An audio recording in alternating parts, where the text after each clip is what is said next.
La neige tombait doucement sur la petite ville de Winterbrook, transformant ses rues pavées en un tableau digne d'une carte de Noël.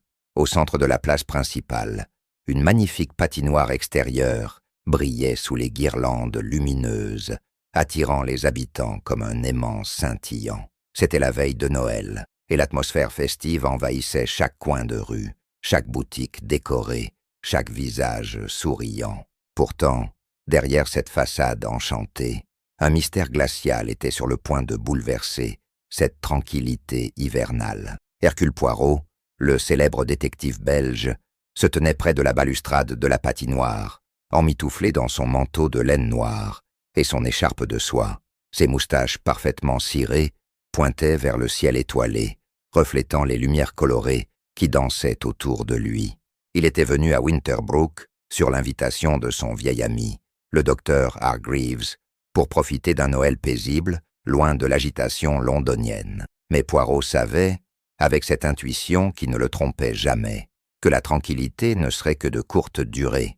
La patinoire elle-même était une merveille d'ingénierie moderne. Construite pour l'occasion par la famille Pemberton, les propriétaires de la grande manufacture de la ville, elle occupait toute la place centrale. Des haut-parleurs diffusaient de la musique de Noël, et un immense sapin décoré trônait à une extrémité. Les patineurs glissaient gracieusement sur la glace, leur rire se mêlant aux mélodies festives. Tout semblait parfait, trop parfait, peut-être. C'est alors que Lady Pemberton, elle-même, fit son apparition, vêtue d'un manteau de fourrure blanc qui ondulait derrière elle comme un nuage. Elle s'approcha de Poirot avec un sourire qui ne parvenait pas à masquer l'inquiétude dans ses yeux. « Monsieur Poirot, quelle chance de vous avoir parmi nous ce soir », dit-elle d'une voix légèrement tremblante. Le détective inclina poliment la tête, ses yeux gris, scrutant le visage de la femme avec l'acuité d'un faucon. Soudain, un cri perça la nuit.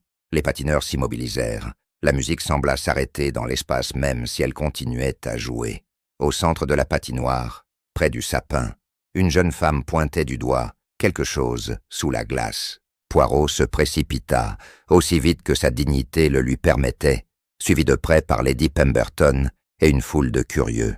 Là, emprisonnée dans la glace transparente, comme dans un cercueil de cristal, se trouvait une mallette en cuir noir, et à travers le gel, on pouvait distinguer quelque chose de brillant à l'intérieur. « Mon Dieu !» murmura Lady Pemberton, sa main portée à sa gorge. « C'est impossible. Cette patinoire a été construite il y a seulement 3 jours. Comment cette mallette a-t-elle pu se retrouver là ?» Poirot s'agenouilla prudemment, au bord de la glace, ses petites cellules grises déjà en ébullition. Un mystère de Noël, pensa-t-il, et un mystère particulièrement intrigant. Le chef de la police locale, l'inspecteur Morrison, arriva quelques minutes plus tard, essoufflé et rouge de froid. Il regarda la scène avec incrédulité, puis se tourna vers Poirot avec un mélange de soulagement et de résignation. « Monsieur Poirot, j'ai bien peur que nous ayons besoin de votre expertise. Cette affaire semble dépasser mes compétences habituelles. » Poirot se releva, épousseta son manteau et déclara avec une solennité teintée d'excitation. « Mes amis, il semblerait que le bon Dieu m'ait envoyé ici non pas pour me reposer, mais pour résoudre une énigme. Et Hercule Poirot ne déçoit jamais. » Le lendemain matin, la place de Winterbrook ressemblait à une scène de crime silencieuse sous le soleil d'hiver. La patinoire avait été fermée au public et des barrières de bois délimitaient le périmètre. Poirot arriva à 9 heures précises, comme toujours ponctuel, accompagné du docteur Hargreaves, qui lui servait d'assistant improvisé. L'inspecteur Morrison les attendait, son carnet à la main, l'air d'un homme qui n'avait pas dormi de la nuit. « Nous avons travaillé toute la nuit pour extraire la mallette de la glace », expliqua Morrison, en les conduisant vers une tente chauffée, installée près de la patinoire. « Nous avons utilisé de l'eau chaude et des outils spéciaux pour ne rien endommager. Ce fut un travail méticuleux. » Poirot hocha la tête avec approbation. La patience et la précision étaient des qualités qu'il admirait, même chez les policiers de province. À l'intérieur de la tente, sur une table recouverte d'une bâche, se trouvait la mallette noire. Elle était encore humide, et des gouttelettes d'eau glacée s'écoulaient sur les côtés. Poirot s'approcha, sortit une paire de gants blancs de sa poche et les enfila avec soin. Il examina d'abord l'extérieur de la mallette, cuir de qualité, serrure en laiton, pas de monogramme visible. « Elle est fermée à clé », observa Morrison. « Nous attendions votre arrivée avant de l'ouvrir. » Le détective prit une loupe de sa poche intérieure et examina les serrures avec une attention minutieuse. « Intéressant, » murmura-t-il. « Ces serrures n'ont pas été forcées. Donc, soit le propriétaire l'a fermée lui-même, soit quelqu'un possédait la clé. » Il fit le tour de la mallette, notant chaque détail. Une petite éraflure sur le coin inférieur gauche, une tache sur le cuir près de la poignée. Rien n'échappait à son regard perçant. « Docteur Hargreaves, » dit Poirot, en se tournant vers son ami, « vous qui connaissez bien la ville, pouvez-vous me dire qui possède des mallettes de ce type ?» Le docteur réfléchit un instant, fronçant les sourcils. « C'est un modèle assez courant parmi les hommes d'affaires, je dirais. Les Pemberton en utilisent certainement, ainsi que les directeurs de la manufacture. Mais cela pourrait appartenir à n'importe qui, vraiment. » Morrison sortit un trousseau de clés de sa poche. « Nous avons trouvé ces clés dans le bureau de gestion de la patinoire. L'une d'elles pourrait correspondre. » Poirot tendit la main et prit les clés délicatement. Il y en avait 3, toutes différentes. Il essaya la première. Rien. La deuxième, toujours rien. Mais lorsqu'il inséra la 3e clé dans la serrure de gauche, il entendit un clic satisfaisant. La même clé ouvrit également la serrure de droite. Le moment était solennel. Tous les présents retinrent leur souffle tandis que Poirot ouvrait lentement la mallette. À l'intérieur, soigneusement enveloppé dans du tissu de velours rouge, se trouvaient plusieurs objets. Un collier de diamants étincelant même sous la lumière tamisée de la tente, une liasse de documents jaunis attachés par un ruban bleu, et une photographie en noir et blanc montrant 5 personnes devant l'entrée de la manufacture Pemberton. Mais ce qui attira immédiatement l'attention de Poirot fut une lettre cachetée portant un nom écrit à l'encre noire. Pour M. Edward Pemberton. Poirot demanda à rencontrer la famille Pemberton dans leur demeure, une imposante maison victorienne située sur la colline surplombant Winterbrook. La neige recouvrait les jardins d'un manteau blanc immaculé et les fenêtres illuminées donnaient à la bâtisse un air accueillant, malgré les circonstances. Lady Catherine Pemberton les reçut dans le grand salon, où un feu crépitait dans la cheminée monumentale. « Monsieur Poirot, inspecteur Morrison, » dit-elle, en leur faisant signe de s'asseoir. « Je dois avouer que cette découverte m'a profondément troublé. Mon mari est en voyage d'affaires à Londres, mais mes enfants et ma belle-sœur sont présents. » Elle fit un geste, et 3 personnes entrèrent dans le salon. Victoria Pemberton, la fille aînée d'environ 28 ans, au regard intelligent et scrutateur. Thomas Pemberton, le fils cadet d'une 20aine d'années, nerveux et agité. Et Margaret Pemberton, la sœur du patriarche absent, une femme sévère d'une 50aine d'années. Poirot sortit la photographie de sa mallette et la posa sur la table basse. « Madame, reconnaissez-vous ces personnes ?» Lady Pemberton prit la photographie avec des mains légèrement tremblantes. « Mon Dieu, oui, c'est une photo d'il y a 30 ans. Mon mari Edward est là, au centre. À sa gauche, c'est son frère Henry, décédé il y a 15 ans. Les 3 autres sont d'anciens associés de la manufacture. » Victoria se pencha pour mieux voir. « Cet oncle Henry, je ne l'ai jamais rencontré. Il était mort avant ma naissance. » Sa mère hocha la tête tristement. Henry et Edward étaient très proches, jusqu'à ce qu'une dispute les sépare. Votre père n'aime pas en parler. Poirot nota mentalement cette information, ses cellules grises déjà en train de tisser des connexions. Une dispute entre frères, un collier de diamants caché, une lettre scellée, les pièces du puzzle commençaient à apparaître. « Et ce collier ?» demanda Poirot, en sortant le bijou avec précaution. « L'avez-vous déjà vu ?» Le silence qui suivit fut éloquent. Margaret Pemberton devint pâle comme un linge. « C'est le collier Nightingale », murmura-t-elle. « Il a été volé de cette maison il y a exactement 30 ans, la nuit de Noël. On ne l'a jamais retrouvé. La police avait soupçonné les domestiques, puis avait abandonné l'enquête faute de preuves. Thomas se leva brusquement, renversant presque sa tasse de thé. « Vous voulez dire que ce collier était caché sous la patinoire depuis 30 ans? C'est ridicule. La patinoire vient d'être construite. » Poirot leva un doigt. « Précisément, jeune homme. Ce qui signifie que quelqu'un a placé cette mallette là récemment. Quelqu'un qui savait où se trouvait le collier après toutes ces années. » Victoria croisa les bras, son expression devenant pensive. La construction de la patinoire a été l'idée de père. Il a supervisé personnellement les travaux, insistant sur chaque détail. Il était presque obsédé par ce projet. Lady Pemberton sembla surprise. « C'est vrai, je l'ai trouvé étrange, si dévoué à quelque chose d'aussi simple qu'une patinoire. Edward est généralement trop occupé par les affaires pour s'intéresser aux festivités. » Margaret se leva et se dirigea vers la fenêtre, regardant la ville en contrebas. « Il y a quelque chose que vous devez savoir, Monsieur Poirot. Henry n'est pas seulement mort il y a 15 ans. Il s'est suicidé. On a dit que c'était à cause de problèmes financiers, mais beaucoup ont murmuré qu'il y avait autre chose.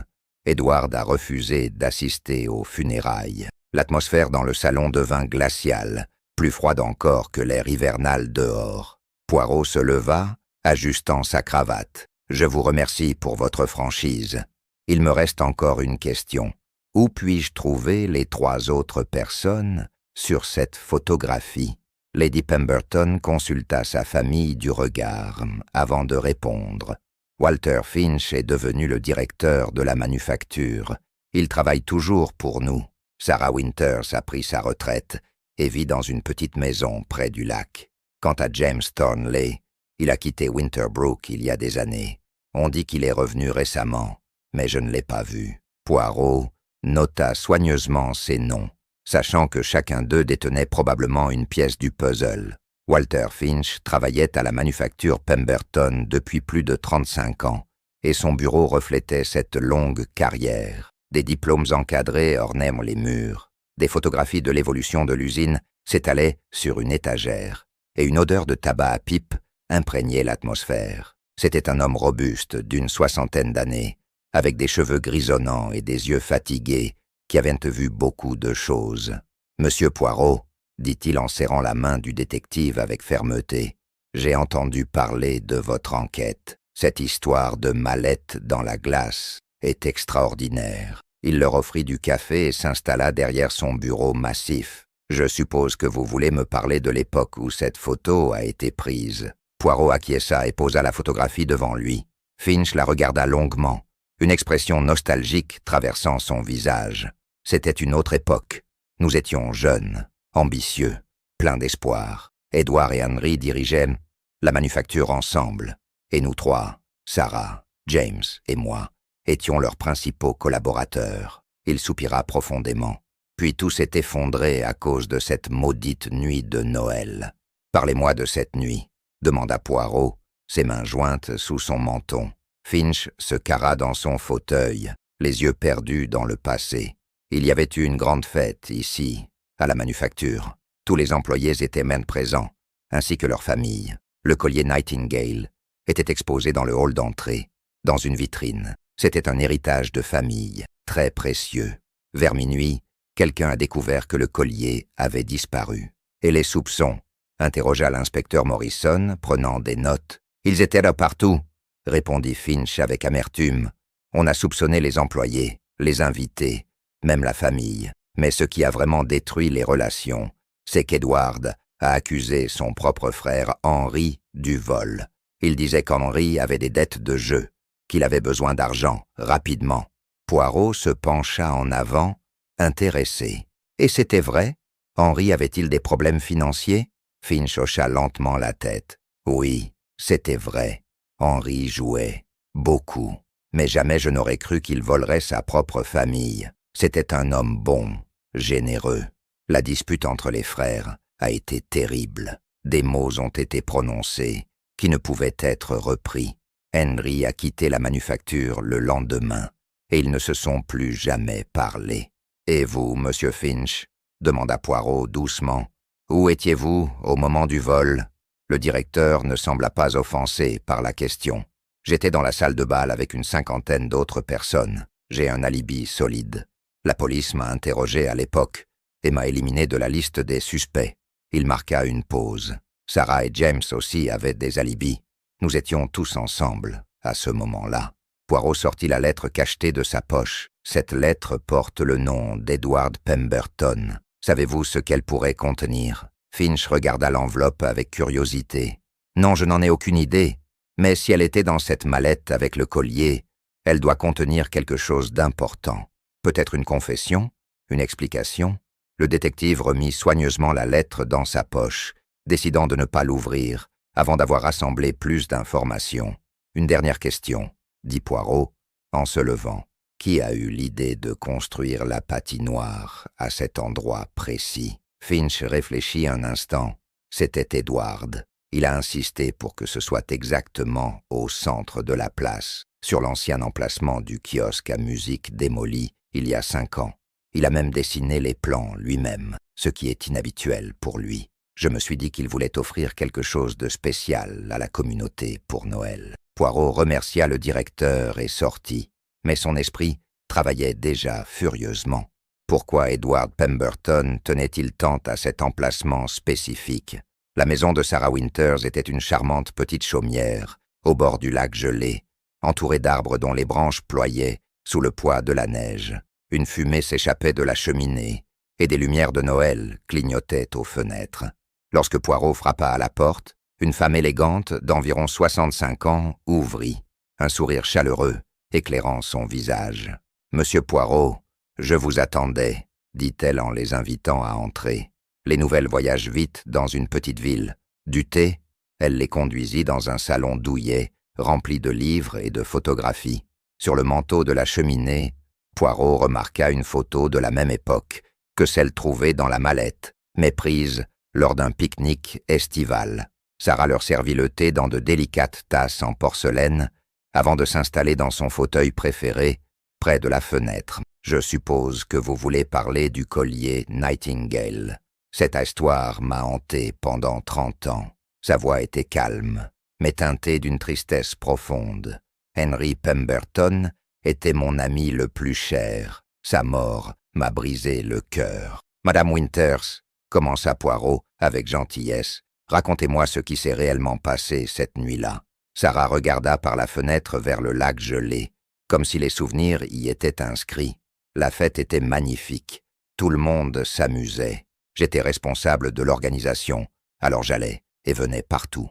Vers 23 heures, j'ai vu Henry sortir de la manufacture. Il semblait perturbé, agité. « Lui avez-vous parlé ?» demanda Morrison. Sarah hocha la tête. Je l'ai suivi dehors. Il neigeait légèrement. Je m'en souviens parfaitement. Je lui ai demandé ce qui n'allait pas. Il m'a dit qu'il avait eu une dispute avec Edward à propos de l'argent. Edward refusait de lui prêter de quoi rembourser ses dettes de jeu. Henry était désespéré. Poirot sirota son thé, écoutant attentivement. Et ensuite, Sarah serra sa tasse entre ses mains. Henry m'a dit quelque chose d'étrange. Il a dit « Sarah, si quelque chose m'arrive, souviens-toi que les apparences sont trompeuses. La vérité est enterrée là où personne ne pense à chercher. » Je n'ai pas compris ce qu'il voulait dire. 1 heure plus tard, le collier avait disparu. « Pensez-vous qu'Henry ait volé le collier ?» demanda Poirot directement. Sarah le regarda dans les yeux. Sa réponse ferme. « Non, jamais. Henry était peut-être joueur et endetté, mais c'était un homme honnête. Quelqu'un d'autre a volé ce collier et a fait en sorte que Henry soit accusé. C'était le crime parfait, un suspect idéal, avec un mobile évident. » L'inspecteur Morrison fronça les sourcils. Mais qui aurait intérêt à faire accuser Henry?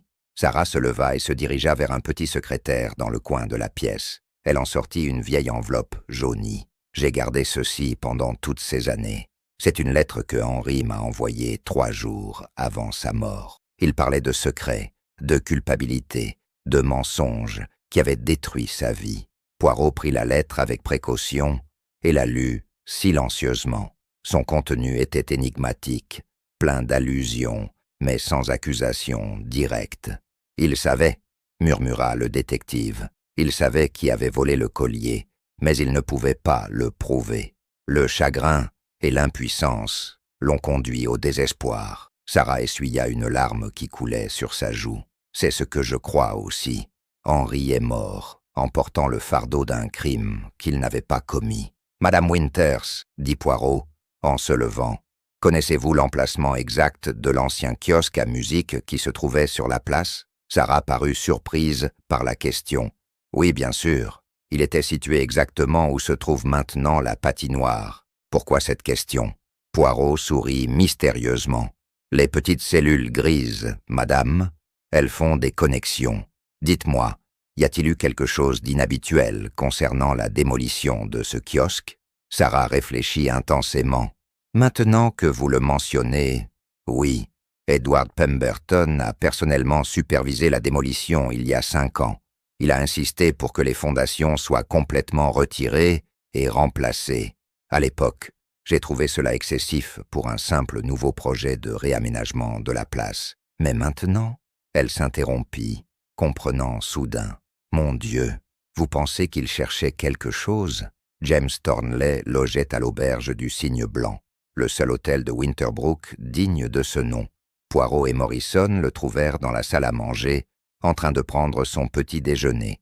C'était un homme mince, d'une 60aine d'années, aux cheveux blancs et aux yeux perçants, qui semblait calculer chaque détail autour de lui. Lorsqu'il vit le détective approcher, un sourire énigmatique se dessina sur ses lèvres. « Le célèbre Hercule Poirot, dit-il, en se levant pour serrer la main du détective. Je me demandais combien de temps il faudrait avant que vous ne veniez me voir. Asseyez-vous, je vous en prie. » Il commanda du café pour ses visiteurs, avec l'aisance d'un homme habitué au confort. « Je suppose que vous voulez savoir pourquoi je suis revenu à Winterbrook après tant d'années. » Poirot s'installa confortablement, observant Thornley avec son habituelle intensité. « En effet, monsieur Thornley, votre retour coïncide de manière intéressante avec la découverte du collier Nightingale. » Thornley rit doucement, mais il y avait une amertume dans ce rire. « Ah, le fameux collier.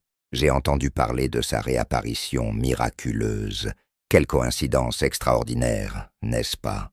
Les coïncidences, monsieur, n'existent pas dans l'esprit d'Hercule Poirot, répliqua le détective. Tout a une raison, une cause.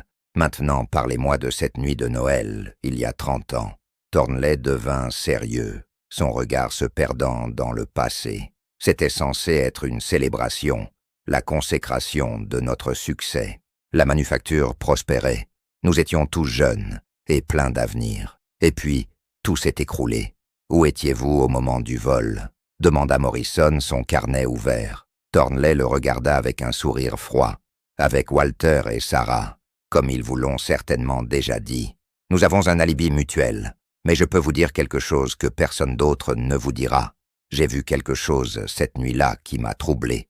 Poirot se pencha en avant, intéressé. Quoi donc? Thornley but une gorgée de café avant de répondre.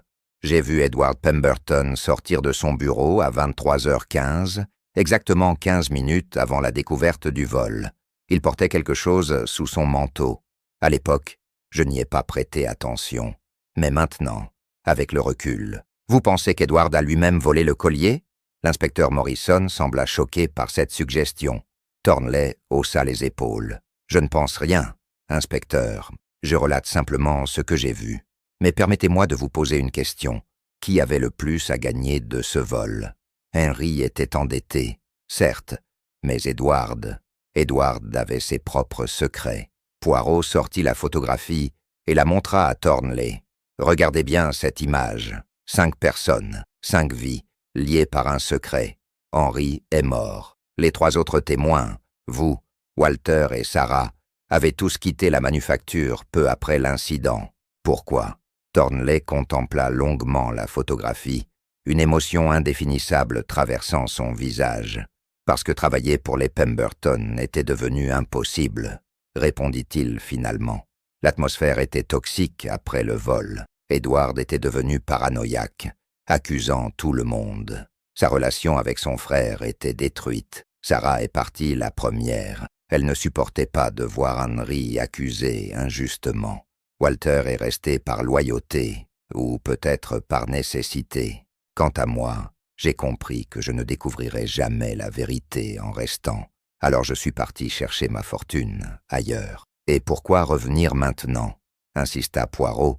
Qu'espériez-vous trouver à Winterbrook après tant d'années? Thornley se leva et se dirigea vers la fenêtre, donnant sur la place où se trouvait la patinoire. Henry Pemberton était mon ami, Monsieur Poirot.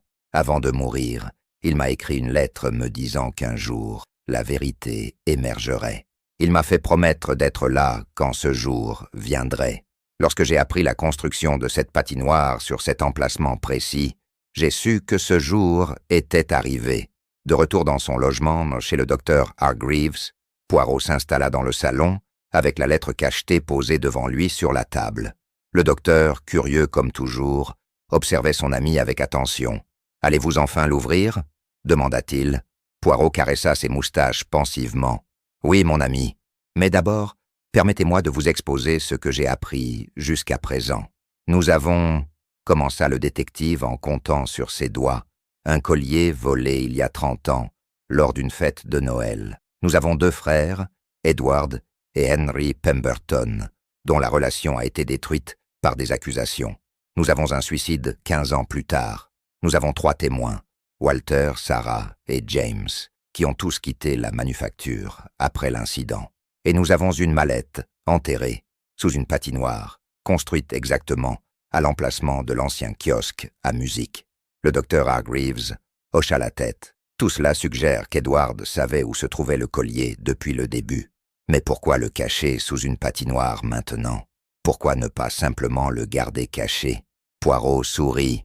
« Ah, voilà la question essentielle, mon cher ami. Et je crois que cette lettre va nous donner la réponse. » Avec des gestes délicats, Poirot brisa le cachet de cire rouge qui avait scellé l'enveloppe pendant des années. Il en sortit plusieurs feuilles de papier couvertes d'une écriture fine et tremblante. Ses yeux parcoururent rapidement les lignes et son expression devint de plus en plus grave. « Mon Dieu !» murmura-t-il. « C'est exactement ce que je pensais, et pourtant c'est encore plus tragique que je ne l'imaginais. »« Qu'y a-t-il » demanda le docteur avec impatience.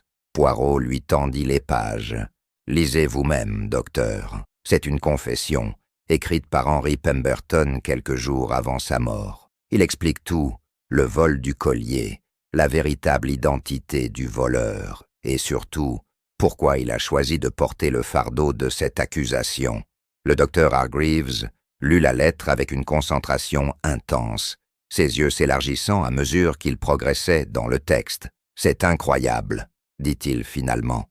Henry savait qui avait volé le collier depuis le début, mais il a choisi de se sacrifier pour protéger quelqu'un qu'il aimait.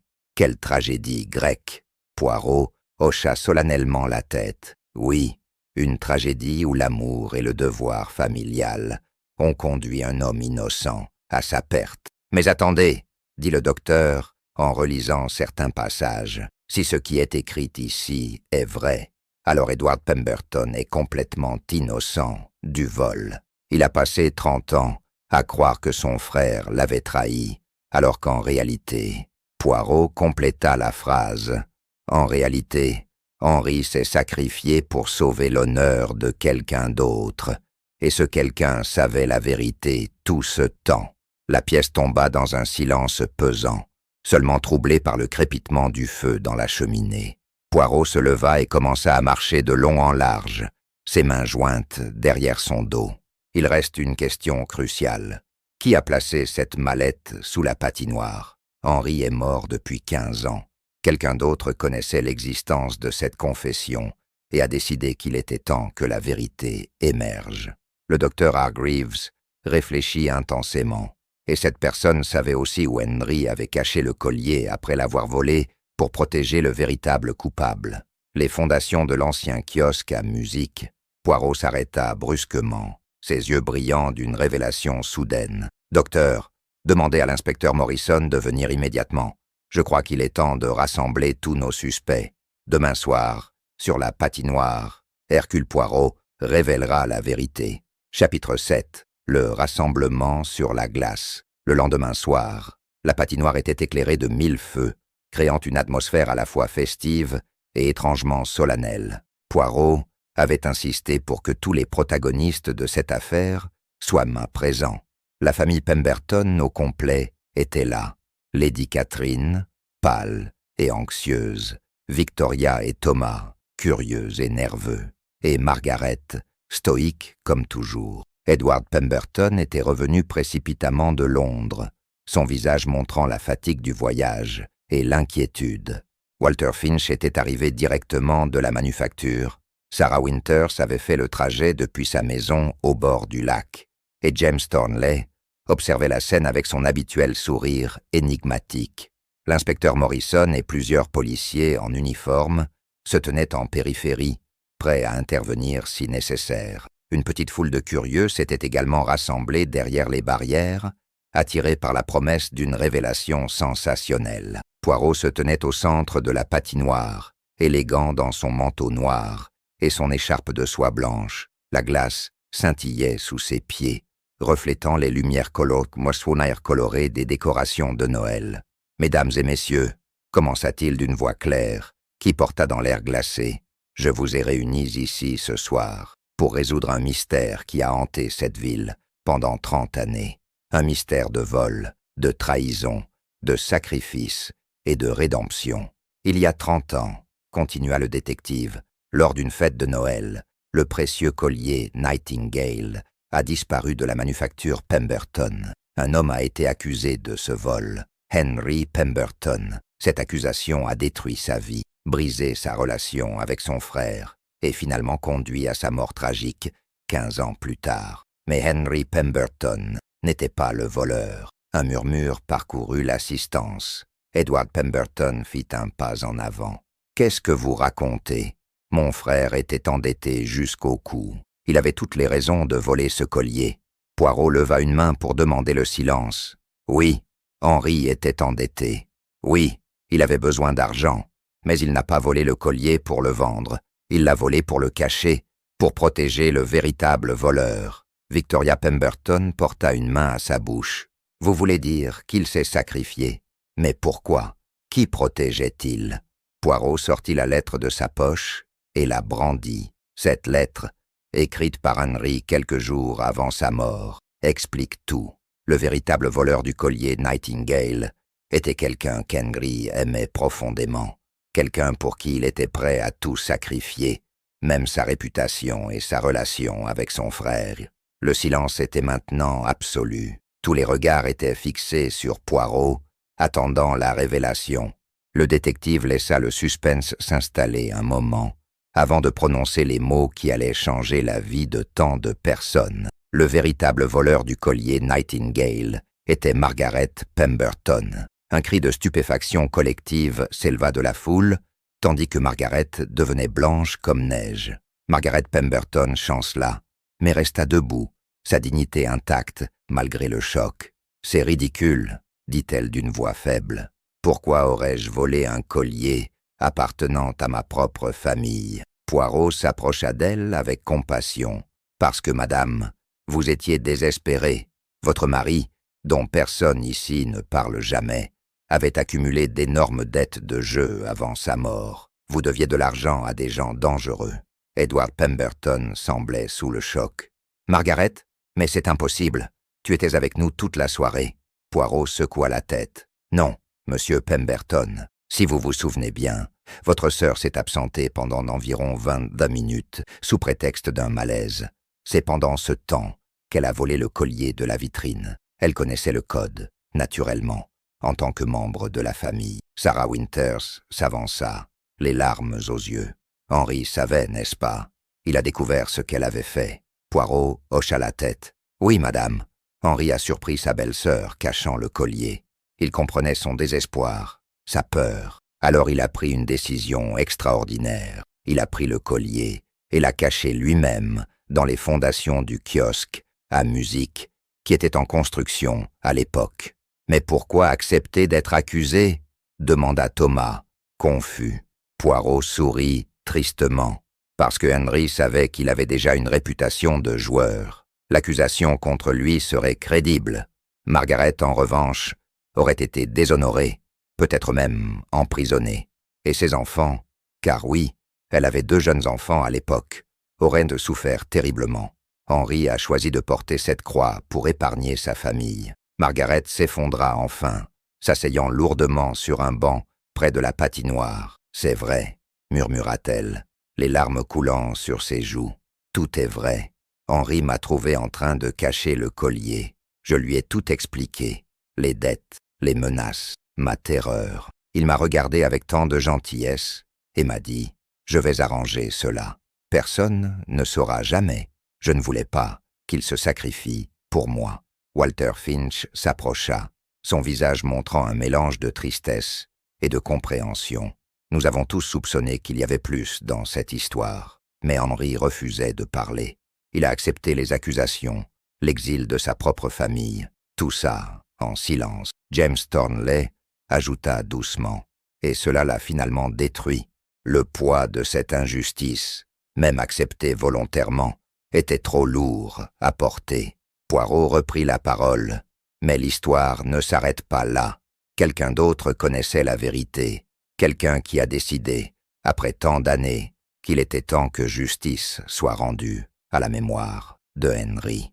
Il se tourna vers Edward Pemberton, qui était resté silencieux, des larmes coulant maintenant librement sur son visage. « N'est-ce pas, monsieur Pemberton ?» Edward Pemberton semblait avoir vieilli de 10 ans en quelques minutes. Il s'avança lentement vers le centre de la patinoire, ses pas incertains sur la glace. « Comment avez-vous su ?» demanda-t-il à Poirot, d'une voix brisée. Le détective répondit avec douceur. « Plusieurs choses m'ont mis sur la voie.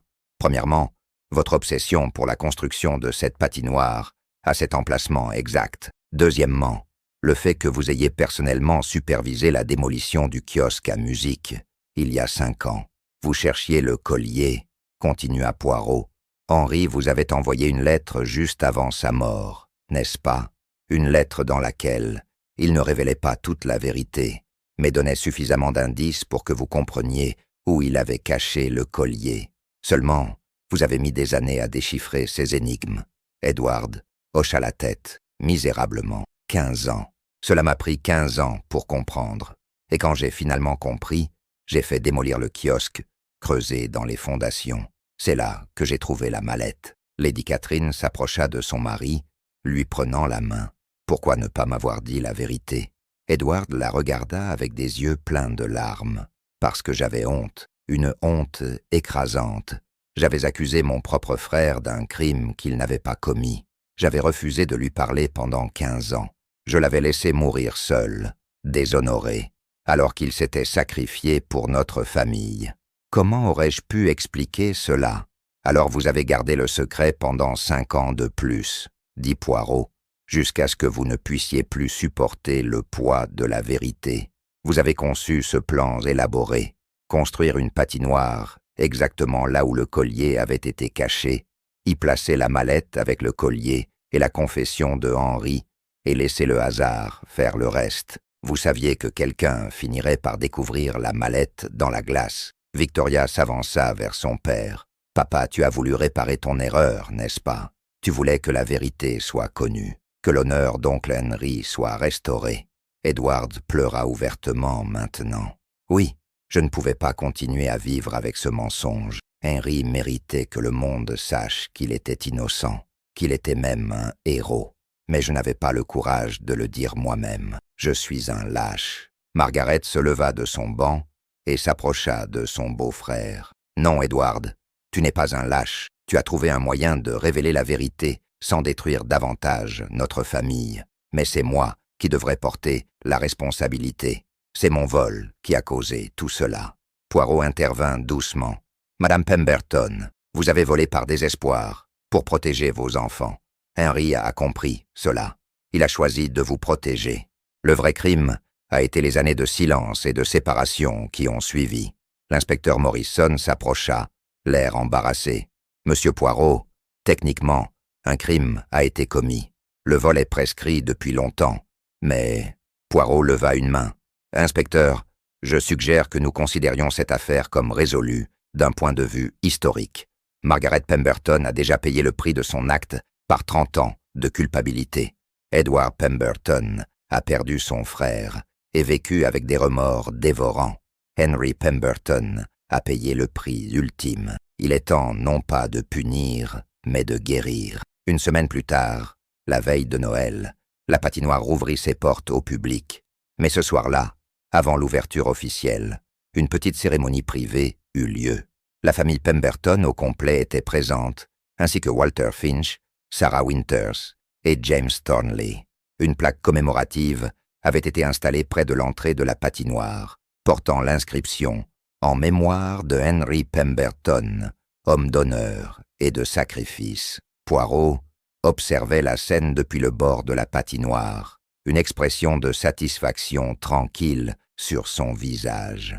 Le docteur Hargreaves se tenait à ses côtés. « Vous avez fait une bonne action, mon ami, » dit le docteur. « Non seulement vous avez résolu le mystère, mais vous avez permis à une famille de guérir. » Poirot hocha modestement la tête. « Les petites cellules grises, docteur, elles servent non seulement à découvrir la vérité, mais aussi à comprendre le cœur humain. » Edward Pemberton s'approcha du détective, tenant la main de sa femme. « Monsieur Poirot, je ne sais comment vous remercier. Vous avez révélé la vérité avec tant de compassion, sans jugement. Grâce à vous, je peux enfin honorer la mémoire de mon frère. » Poirot serra la main d'Edward avec chaleur. « Monsieur Pemberton, votre frère était un homme remarquable. Il a compris que l'amour familial exige parfois des sacrifices. Il vous a pardonné depuis longtemps. Il est temps que vous vous pardonniez vous-même. » Margaret s'approcha à son tour, les yeux encore rougis, mais le visage plus serein qu'il ne l'avait été depuis des décennies. « Monsieur Poirot, pendant 30 ans, j'ai vécu dans la peur que quelqu'un découvre ce que j'avais fait.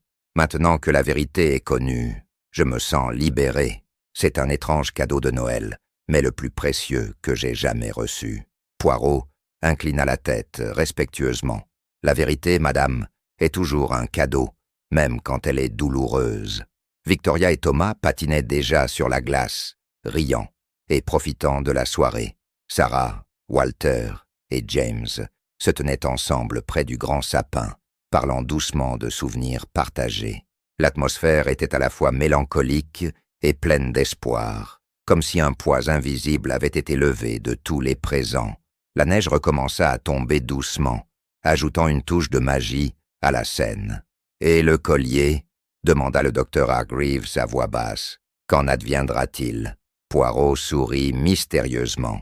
La famille Pemberton a décidé de le vendre aux enchères et de donner tout l'argent à des œuvres caritatives, aidant les personnes en difficulté financière. C'est ce que Henry aurait voulu, je pense, transformer quelque chose de négatif en quelque chose de positif. Le docteur acquiesça avec approbation, une fin appropriée pour cette affaire. Alors que la soirée touchait à sa fin et que les lumières de Noël brillaient de plus en plus intensément dans l'obscurité hivernale, Poirot jeta un dernier regard sur la patinoire. Cette glace qui avait révélé un secret enfoui pendant 3 décennies était maintenant le théâtre de rires et de joie.